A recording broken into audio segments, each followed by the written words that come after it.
Alors Jean-François Kahn, est-ce que Manuel Valls et François Hollande sont victimes de la gauchisation du monde? Après tout, c'est leur gauche qui s'oppose à eux, que ce soit sur la loi travail, que ce soit sur la déchéance de nationalité. C'est la gauche qui les a vaincus. Ils sont victimes du fait qu'ils sont en retard, c'est-à-dire qu'ils ont intégré la droitisation du monde. Le monde va à droite, il y a une poussée à droite, il y a une dynamique à droite. Ils ont totalement intégré qu'il y avait une dynamique à droite. Et ils n'ont pas vu depuis 4 ans qu'il y avait une inflexion. De toute façon, il y avait une contradiction au départ, dans l'idée même de droitisation.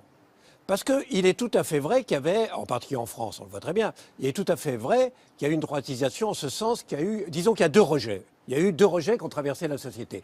Incontestablement, il y a eu un rejet de l'idéologie post-68arde sur le plan sociétal. Oui, ça c'est clair, il y a quelque chose de très fort. Mais il y avait en même temps un rejet des conséquences économiques et sociales du néolibéralisme. Il y avait les deux. Il n'y avait pas, c'était pas l'un ou l'autre, c'est plus complexe. Dans les mêmes têtes, il pouvait y avoir, on le voit bien dans les élections, ce rejet du néolibéralisme, des dégâts économiques et sociaux du néolibéralisme, et un rejet des excès de l'idéologie 68 art. D'autre part, quand on voit les sondages sur la loi du travail, on s'aperçoit quoi, quand on les analyse, que même un ouvrier ou un employé ou un salarié qui vote républicain, il est contre.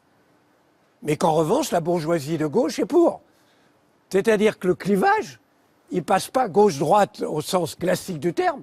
Pour le coup, il est social. C'est ce qu'a compris Söders, d'ailleurs, profondément. Il est social. Et d'autre part, si on regarde ce qui se passe, et en effet, Sanders, Trump en est un moyen, c'est que, d'abord, il y avait deux courants. Il y a deux courants. À quoi on assiste partout? Ce qui est quand même incroyable, c'est que quand il se passe quelque chose de général, absolument partout, et pendant 3 ans de suite, il est quand même inconcevable que des dirigeants, comme Hollande, comme Valls, mais d'autres aussi, même à droite, n'analysent pas. Ils disent, mais qu'est-ce qui se passe? Mais il faut comprendre. Et qu'est-ce qui se passe? Il se passe qu'il y a deux dynamiques formidables. Une dynamique vers une droite populiste, xénophobe, anti-européenne, etc., et une dynamique, en effet, vers une gauche alternative, très forte, qui veut autre chose, qui veut imaginer autre chose, qui veut aller au-delà.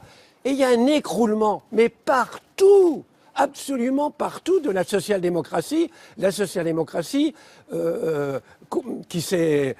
disons, convertie au social-libéralisme. C'est la même chose. La social-démocratie s'est convertie généralement au social-libéralisme. C'est même pas un point de vue personnel que je vous dis ça. Je ne dis pas si c'est bien ou pas bien. C'est un écroulement partout, mais incroyable, comme rarement on a vu. Là, on vient de voter en Islande. La social-démocratie n'est plus à rien. En Irlande. Marginalisée, 8%, alors qu'elle était forte. En Islande, les sondages, alors qu'il y a un mécontentement terrible, ça devrait profiter aux socialistes, complètement dans les choux. Mais ça, ce que vous dites, c'est seulement la social-démocratie ou son équivalent de centre-droit, on va dire? Non, les deux. C'est la social-démocratie, déjà, c'est important, parce que là, c'est un écroulement. En Pologne, il n'y en a plus, ils étaient au pouvoir. En Hongrie, il n'y en a plus, ils étaient au pouvoir. Au Japon, il n'y en a plus, ils ont été au pouvoir. En Israël, il n'y en a plus, ils ont été au pouvoir. Là, c'est même plus des effondrements, il n'y en a plus. En Allemagne, 22%. Ils ont été à 38, 40, 42, 22%. En Espagne, vous en avez parlé, ils sont tombés à 21%, ils ont fait 45% et González. On a rarement vu ça. Comment on peut ne pas analyser un effondrement aussi total et aussi général? Et alors ils disent, oh, je suis social-démocrate, c'est bien social-démocrate. C'est très bien d'être social-démocrate, vous le savez bien, mais ce n'est pas une raison pour ne pas analyser comment évoluer la social-démocratie pour en arriver à cet écroulement. Et deuxièmement, et dernièrement, en effet, les mouvements de libéraux classiques, c'est-à-dire la droite libérale classique, elle ne s'effondre pas, mais elle recule aussi. Il y a un net recul au profit de ces deux mouvements-là. Mais qu'on puisse que des hommes politiques, des femmes politiques, nos dirigeants, si c'était un mouvement fin, compliqué à analyser, je comprendrais qu'ils n'analysent pas, mais aussi massif, aussi général, aussi interpellant, rien, les mêmes mots, les mêmes phrases, la même musique, sans tenir compte, sans tirer les conséquences de ce chambardement. C'est incroyable. Marcel Gauchet? Oui, il y a une façon de faire de la politique qui est effectivement dépassée par les événements. Mais il faut se dire aussi que le logiciel politique est une chose qui se change difficilement. On en a beaucoup d'exemples. Rares sont les mouvements qui savent suivre le cours historique. Là, en l'occurrence, je crois que nous sommes devant un changement de cycle historique. Depuis le début des années 80, mais nous sommes 35 ans après, on a eu une vague idéologiquement néolibérale accompagnant intellectuellement le capitalisme mondialisé. C'est le fait. Aujourd'hui, ça craque de partout. Les recettes ne fonctionnent pas. On s'aperçoit, dans les événements que citait Jean-François Kahn, on peut en citer d'autres d'un ordre plus économique. Comment se fait-il que les politiques monétaires échouent totalement à relancer la croissance partout où on les met? Toutes les recettes qu'on croyait infaillibles, plus ou moins, pour faire fonctionner la richesse collective dans le sens de la prospérité générale, sont en échec. D'autre part, effectivement, regardez l'état du monde. On a vécu, spécialement en Europe, dans l'idée d'une pacification générale et au fond d'un dépassement de la politique comme une activité appartenant au passé par rapport à la seule vraie sphère qui compte, l'économie.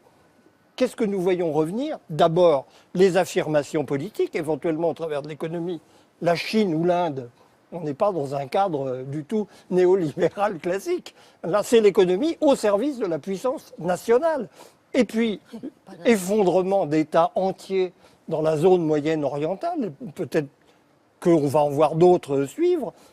Et nous qui vivions comme des benets dans l'idée que tout ça s'était terminé, que la guerre c'était derrière nous, nous nous retrouvons dans une position de nudité complète face à un monde chaotique et menaçant. Donc, je crois que nous sommes dans un changement qui va dans tous les sens, car Jean-François Kahn a raison d'insister, ça va dans les deux directions. Dans les deux directions. Il y a gauchisation et droitisation du monde. Absolument. Quel est pour le moment, quelque importance et signification qu'on accorde à la nuit debout? Il ne faut quand même pas oublier que dans le paysage politique français, le fait que nous ne discutons même pas, quand nous parlons de l'échéance de 2017, c'est que Marine Le Pen sera au deuxième tour. C'est un changement énorme quand on pense à la tradition française de la... Elle a compris, il faut le reconnaître, quand je dis il y a deux mouvements qui traversent la société, deux rejets, elle l'a compris, elle dit je vais prendre les deux. Je vais surfer sur les deux à la fois. C'est ça son truc. Oui. C'est le genre de choses qu'on peut se permettre par la démagogie. Manuel Cervera-Marsal et René Frégosi. Place de la République, à Nuit debout, on limite les temps de parole, comme ça chacun a le temps de s'exprimer. C'est pas seulement les vieux mâles blancs, je suis un mâle blanc, je suis pas vieux, qui monopolisent le temps de parole. Ceci étant dit, ce qu'on vient de voir sur Sanders, Corbyn, Iglesias, etc. est intéressant parce qu'ils sont décrits aujourd'hui comme de satanés gauchistes, des quasi-anarchistes. Mais en réalité, quand on étudie leurs propositions, les politiques qu'ils mettent en œuvre et leurs discours, c'est des gens qui défendent la gestion d'un capitalisme de façon assez juste et équitable, mais absolument aucune remise en cause radicale, aucune remise en cause radicale du capitalisme. Donc c'est des gens, il y a 30 ans, on aurait dit c'est des politiques de centre-gauche, des bons sociodémocrates. Aujourd'hui, on les dépeint dans des habits révolutionnaires. Tout ça est bien symptomatique d'une chose, c'est que nos catégories de pensée se sont considérablement déplacé vers la droite. Preuve de cette droitisation de la classe intellectuelle, c'est que, quel est le discours du printemps républicain dont Madame fait partie? Ce discours, c'est qu'il ne faut pas abandonner à l'extrême droite des thématiques comme celle de l'identité, de la sécurité, de la nation. Et donc ça fait 3 décennies que la gauche se bat pour conquérir les valeurs de l'extrême droite et abandonne ses propres valeurs, la laïcité, l'égalité, la liberté, l'universalité. Ces valeurs, la gauche les a abandonnées. Ça se traduit très concrètement dans les actes politiques. Quand on regarde, parce qu'au final, la gauche qui court après la droite, qui court après l'extrême droite, c'est le Front National qui tire les marrons du feu. Jean-Marie Le Pen le disait, l'électeur préfère toujours l'original à la copie et c'est pour ça qu'on a une hausse croissante, une hausse structurelle de l'extrême droite. Et face à cette hausse du Front National, quel est le discours du Parti socialiste? Le discours du Parti socialiste est de dire « Écoutons la souffrance de l'électeur frontiste, cet ouvrier en difficulté ». Mais Il y a deux erreurs fondamentales dans cette analyse. La première, c'est que la composition sociologique de l'électorat frontiste, on la connaît très bien grâce à de nombreuses analyses sur le sujet, et c'est clairement pas un électorat qui se limiterait aux ouvriers. C'est la chose la mieux répartie du monde. On trouve autant d'électeurs frontistes chez les commerçants, les patrons, les cadres supérieurs, et particulièrement beaucoup chez les forces de l'ordre. Ça, c'est le premier point.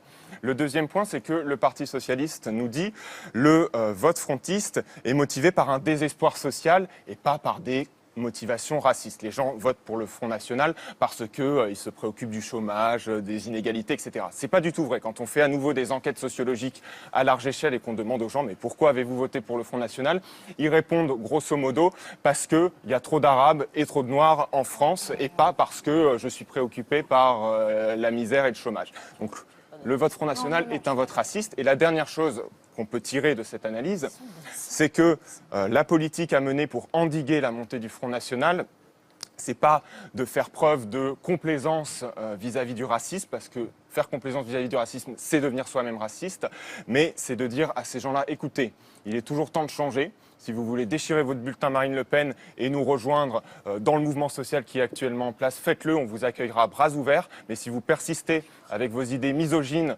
homophobes et racistes, si c'est l'égalité qui vous fait souffrir, alors vos tourments ne font que commencer. On ne peut pas laisser dire que le printemps républicain, c'est pas la laïcité, c'est pas l'égalité homme-femme et c'est pas l'universalisme. C'est justement là-dessus qu'on revient, n'est-ce pas, Marcel? Vous en faites partie. Bon, donc, je veux dire, vous dites un peu n'importe quoi et vous avez un discours tellement simpliste. En plus, vous attendez pas à ce que je défende moi le Parti socialiste. Hein. Vous avez compris que je ne suis pas là en tant que porte-parole du PS, même si moi je suis socialiste. Mais justement, le problème de la social-démocratie, qui effectivement s'effondre, c'est la question nationale. C'est que la social-démocratie, elle s'est développée dans un État-nation où les États avaient du pouvoir sur le capital, notamment, et sur les flux de capitaux, etc. Depuis les années 70, la libéralisation des flux de capitaux, la mondialisation, comme on dit, etc., il y a une perte énorme de pouvoir des États sur la réalité économique, de toute façon. Et la social-démocratie, c'est quoi? C'est l'État qui force les patrons, les ouvriers à discuter, on les prend par la peau du cou, on les assoit. Hein, en 36, c'était comme ça. On les assoit, on les fait... on leur fait trouver un compromis et l'État garantit le compromis et leur pique des impôts, un peu aux patrons, un peu aux ouvriers, etc. Et on fait redistribuer directement du capital au travail. Aujourd'hui, avec le capitalisme transnationalisé et financiarisé, à son stade actuel, qui a échappé au pouvoir des États, comment vous attrapez le capitalisme par la peau du dos, pour être poli, et le faire transférer directement au travail une partie de lui-même? Eh bien, vous ne pouvez pas. Et donc, la social-démocratie, lorsque je dis relancer et refonder la social-démocratie, ce n'est pas la refonder comme au XXe siècle, c'est la refonder dans une conception en Europe fédéraliste. Parce que le grand mensonge aussi, vous avez raison Marcel Gauchet de pointer la question de l'Europe, mais le grand mensonge, c'est que on a fait peur aux gens avec le fédéralisme qu'on ne mettait pas en œuvre.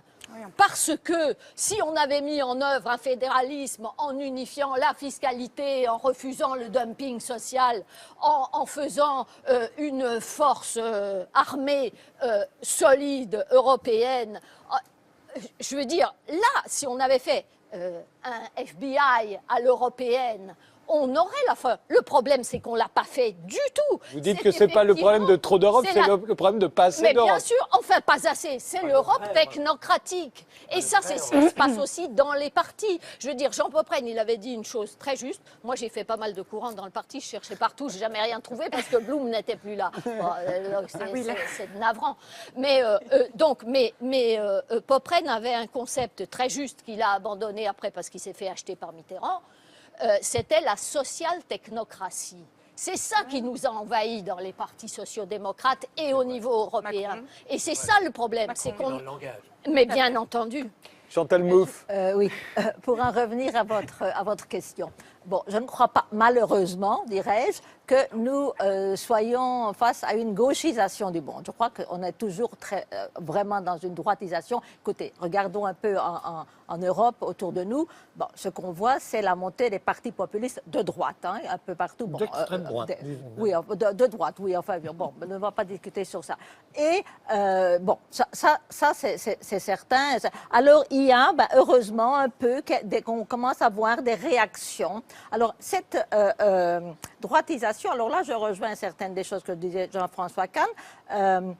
Bon, je crois qu'il y a en fait, il y a une situation qui est une situation vraiment de crise qui est liée au développement.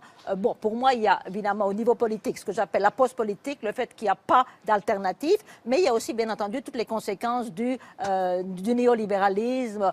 Donc, il y a toute une série de secteurs de la population, particulièrement par exemple les secteurs populaires, les ouvriers, qui se retrouvent, bon, vraiment affectés par cette globalisation néolibérale et d'un autre côté, il n'y a pas de voix, il n'y a plus de parti parce que le Parti socialiste a absolument abandonné les classes populaires. Le Parti socialiste s'identifie complètement avec les classes moyennes. Alors, il faut voir, bon, par exemple, les déclarations de Terra Nova. Bon, nous, les ouvriers, on les a perdus et tant pis, on n'a rien à faire. On va représenter les classes moyennes et les immigrés. Hein, bon, ça, c'est donc, il y a toute une série de gens, de tas populaires, qui ne sont pas représentés. Il n'y avait pas de parti qui leur parlait. Et c'est ça qui a créé les conditions pour le succès de Marine Le Pen. Parce que elle s'est adressée à ces secteurs. Alors là, je ne suis pas d'accord avec vous sur la question du racisme. Je crois que c'est beaucoup plus compliqué que ça. Oui. Et en tout cas, on ne peut pas simplement lutter contre... Il n'y a rien de pire pour lutter contre le populisme de droite que la condamnation morale. Ah, ce sont des racistes, non, ça je trouve c'est complètement inutile. Et je veux dire que aussi, bon, les arguments rationnels, c'est pas non plus, bon, pas dire, voilà, parce que penser qu'on va lutter contre le racisme en disant, vous savez, scientifiquement, il est prouvé qu'il n'y a pas de race. Donc, bon. Il y a des gens qui croient ça, franchement, c'est incroyable, hein, je veux dire. Bon. Donc, mais ce que Marine Le Pen a réussi à faire, c'est à articuler dans un langage raciste, xénophobique, ce qui était une véritable souffrance sociale. Mais oui, et comme il n'y a pas eu de l'autre côté, du côté de la gauche, une tentative pour articuler cette demande, pour dire aux ouvriers, mais oui, bien sûr, mais vous savez, ce n'est pas les immigrés qui sont à cause de ça, c'est les pouvoirs, les grandes multinationales. Alors là, bon, moi, quand je parle de populisme de gauche, parce que je suis absolument convaincue que la seule façon de lutter contre le populisme de droite, c'est de développer un populisme de gauche. C'est-à-dire créer un sujet populaire qui soit construire un peuple, mais d'une manière dans laquelle on va pas, si vous voulez, la question de, pour moi, ça je retrouve un point de parlait Marcel Gauchet. La politique, ça a toujours à voir avec l'antagonisme, avec le conflit. Et un des grands problèmes de la gauche en général, c'est de ne pas avoir accepté ça, et d'avoir dit non, la politique doit viser à établir le consensus. Bon.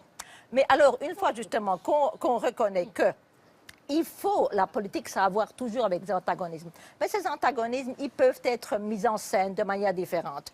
Il y a la façon, bon, strictement, disons, antagonistique, dans laquelle c'est nous, eux, ce sont les ennemis à éradiquer. Bon, évidemment, ce n'est pas possible d'admettre sa nature d'une communauté politique, ça conduit à la guerre civile. Mais bon, ce que je défends dans mes travaux, c'est qu'il y a une autre façon de reconnaître l'antagonisme, donc on ne va pas le nier comme à Habermas, mais on va simplement dire, bon, mais on va essayer de créer les institutions qui permettent que lorsque le conflit émerge, il va prendre une forme que j'appelle agonistique. Et alors là, on retrouve la question d'accepter les institutions. Donc, on va s'opposer. On sait bien qu'il n'y a pas la possibilité jamais d'arriver à un consensus rationnel, parce que ça, en politique, ça n'existe pas, le consensus rationnel. Chantal, il y a des compromis, oui. Oui, d'accord. Du compromis, oui, mais effectivement. Des compromis qui sont toujours précaires, temporaires. Bon, temporaires. Et alors, à un moment donné, ce qu'il faut faire, c'est justement essayer de voir comment on peut, parce que pour moi, la grande question de la démocratie, ce n'est pas établir un consensus. Il ne faut pas chercher quelles sont les institutions qui vont nous permettre de mettre tous d'accord, ce n'est pas possible. Mais de créer les institutions qui vont faire que quand on va s'opposer. Marcel Mauss avait une expression magnifique. Il disait la démocratie, ça a consisté à... oui, d'accord. À s'opposer sans se massacrer. Ça, je trouve ça vraiment très important. C'est ça la question de la démocratie. Donc, il faut qu'on puisse s'opposer sans se massacrer. Alors, aujourd'hui, justement, je crois que, moi, honnêtement, je crois qu'il n'y a plus rien à attendre des partis ex-social-démocrates qui sont vraiment devenus complètement sociolibéraux. En plus, je dirais pas, c'est pas uniquement la seule raison pour laquelle je crois que il faut retracer une frontière politique. Parce que la politique, ça a à voir avec la question d'une frontière entre nous et eux. Ça, c'est absolument indispensable. Ça peut être construit de manière exclusiviste, à la façon de Marine Le Pen, mais on peut aussi construire un nous qui inclut les immigrés et pour lequel, justement, l'adversaire, ce sont les forces du représentant les forces du néolibéralisme. Parce qu'en fait, il y a quelque chose qui, à mon avis, explique un peu la situation actuelle. Je veux dire, nos pays sont en train de s'oligarchiser. Parce qu'on a à chaque fois en anglais on dit gap, mais enfin une séparation de plus en plus grande entre une classe, disons, moyenne qui est en train de se paupériser, de se précariser, et au-dessus, une petite élite de super riches. Alors ça vraiment, c'est ça qui fait que dans chaque pays, oui, d'accord, dans chaque pays, et c'est ça qui explique que maintenant, il y a des révoltes, les gens disent c'est pas possible. Laetitia Stroche-Bonnard. Je voulais dire deux choses à propos du Front National, donc je voulais vous répondre, mais vous l'avez fait en partie. En effet, je pense que c'est une très mauvaise stratégie d'essayer de culpabiliser les gens qui se sentent proches du Front National simplement parce qu'ils ne trouvent pas de réponse ailleurs. Et en tout cas, mon analyse, c'est que le Front National a réussi assez brillamment à récupérer un certain nombre de thèmes que j'appelle conservateurs, notamment celui de la nation, celui de l'identité aussi, même si moi aussi, ça n'est pas un mot que je chéris, mais appelons ça plutôt une forme d'appartenance, de sentiment qu'on est chez soi, et on a tous ce sentiment et on en a tous besoin. Et on ne peut pas en vouloir à Marine Le Pen d'exister. Il faut plutôt en vouloir à ceux qui n'ont pas su formuler ces questions différemment, et y compris à gauche. Donc vous ne pouvez pas systématiquement estimer que ces gens sont soit des racistes, soit des espèces de péquenots qui n'ont rien compris. Simplement, ils ne trouvent pas la solution. Ou alors vous ne croyez plus à la démocratie et vous pensez que ces gens n'ont pas voix au chapitre. Donc je voulais simplement dire quelque chose là-dessus, mais aussi sur la question des populismes de gauche. Vous avez parlé de Bernie Sanders ou de Corbyn. Je ne suis pas tout à fait d'accord avec vous quand vous dites qu'ils ont un discours très conventionnel, qu'ils veulent réformer le capitalisme. Quand on écoute le discours de Sanders, c'est assez effrayant parce que la vision du monde de Bernie Sanders, c'est qu'il y a d'un côté les bons et de l'autre les méchants. Donc, bien entendu, les méchants, c'est Wall Street, c'est le 1%, c'est l'establishment. Et tout le reste, bien sûr, ce sont des gens très vertueux. Mais je trouve que c'est une vision de la politique qui est absolument destructrice parce qu'elle laisse penser que nous ne sommes pas responsables. Que dans un système politique, nous, chaque citoyen, ne sommes pas responsables des dérèglements. Et vous parlez souvent du néolibéralisme. Alors, je trouve l'expression un peu étrange. Je ne sais pas si le néolibéralisme a atteint la France, mais soit. En tout cas, je peux vous rassurer. Oui, ça, on peut vous assurer. Quand vous regardez la législation du travail, par exemple, pas vraiment. C'est pas ça le problème. Mais, alors, simplement, je pense que il y a quand même une différence entre ce qui se passe en France et ce qui se passe dans d'autres pays à ce sujet. Je voulais simplement ajouter que ces mouvements de contestation, qui sont ceux de Sanders ou de Corbyn, qui visent quelque chose qui n'existe pas vraiment, qui s'appelle le capitalisme et qui est une espèce de concept assez flou, me semble très dangereux. Enfin, on ne peut pas faire de la politique de cette façon. C'est trop facile et c'est trop confortable en fait de dire on va renverser la table et tout ira mieux demain. Je pense que si M. Sanders était au pouvoir, il ferait exactement comme ses prédécesseurs. Manuel Savera. Oui, on me reproche d'avoir une condamnation seulement morale du Front National, mais si on n'a plus le droit de dire qu'être homophobe, être misogyne et être raciste c'est immoral, alors je ne sais pas ce qu'on a le droit de faire. Par ailleurs, vous avez du coup en tête que si on combat moralement le Front National, on ne peut pas le combattre politiquement, mais on peut tout à fait le combattre moralement. Ah non, j'ai pas dit ça. Et le combattre politiquement, ça veut dire d'abord et avant tout refuser de faire la politique Parce que vous pensez raciste, que la morale c'est la politique, islamophobe et néolibérale que mène le Parti socialiste depuis qu'il est au pouvoir. pouvoir, mais qu'en fait mènent nos Mais alors, gouvernements expliquez juste ce que ça veut depuis dire une trentaine d'années. néolibéral, parce que- Alors, Jean-François Kahn. Voilà. Non, mais Ce que vous avez dit tout à l'heure, c'est tout à fait votre droit de le dire. Hein, c'est pas... Moi, je pense que ça pose un problème. Parce que à partir du moment où vous avez 32-33% des jeunes qui votent Front National. Et là, Non, c'est moitié moins parce que vous prenez pas en 32-33% compte des jeunes qui ont l'abstention. voté Voilà, au régional. vous prenez pas Donc en ça compte fait un les jeune 50. sur 6. Vous prenez pas en compte les 50% d'abstention, c'est ce que font systématiquement. 65 au je veux dire, régional. Merci, Frédéric Tadei. je le prends volontiers en compte, mais ça aggrave encore, d'une certaine manière, dans ce rejet. Non, puisque ce ça rejet- fait pas 32%, Si, mais 16%. ça aggrave c'est encore déjà dans un énorme, rejet hein. C'est qui est un rejet de tout, des institutions de la démocratie, du vote, du suffrage Donc vous universel, préférez le etc. vote Front National Donc à l'abstention? Ça ajoute plus à ce que je dis. Enfin, à partir du moment où il y a des jeunes qui votent Front National, plus que de jeunes qui votent ou extrême gauche ou chez Sarkozy, etc. À partir du moment où vous avez les ouvriers, le Front National est le parti qui a le plus d'ouvriers qui votent pour lui. Mais vous ne pouvez pas nier quand ça ne vous arrange pas. Regardez la réalité. Attendez, on est en Revenons à train de parler de la réalité. notre Bon. débat, on ne va pas aller sur le Front Bon, National. non, mais toute si, la je vais vous soirée. dire pourquoi. À partir de ça, il faut les récupérer, ces gens-là. Il faut les reprendre, ces gens-là. Donc, si vous niez qu'il y avait une raison sociale, peut-être aussi, que c'était une façon pervertie de rejeter les excès du néolibéralisme, ou les injustices, ou l'inégalité, ou l'Europe, et que vous dites ce n'est que du racisme, ce n'est que, etc. Mais vous les abandonnez, vous les perdez, vous lui laissez, vous lui faites cadeau de ça. C'est ça qui est terrible.